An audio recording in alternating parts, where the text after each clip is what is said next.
አየሩ ሲቀዘቅዝ ነው የሚያስለኝ፣ አለርጂክ ነው፣ ሌላም ምክንያቶችን እየሰጠን ሳላችንን ችላ ብለነዋል። ሰላም፣ ዶክተር ማቶት ገላነው እባላለሁ። በምግባረ ሰናይ ጠቅላላ ሆስፒታል ጠቅላላ ሐኪም ሆኜ በማገልገል ላይ ይገኛለሁ።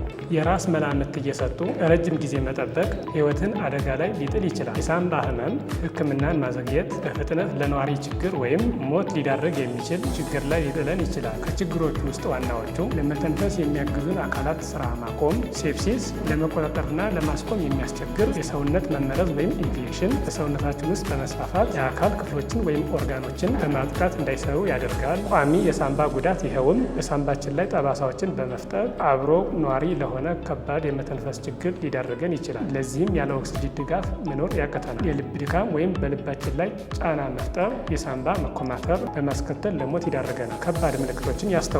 ከፍተኛ ትኩሳት፣ ውጋት ወይም ምቾት የሚነሳ የደረት ህመም፣ ከፍተኛ የትንፋሽ ማጠር ወይም ከንፈራችን ወይም የጥፍሮቻችን ጫፍ ወደ ሰማያዊነት መቀየር ካዩ ወዲያውኑ እርምጃ ይውሰዱ። በመላምት በሽታው ስር እንዲሰድ እናድርግ። ሳንባችንን ጤና እንጠብቅ። ለበለጠ የህይወት አድን ጤና ምክሮች የምግባረ ሰናይ ጠቅላላ ሆስፒታል ቤተሰብ ይሁኑ።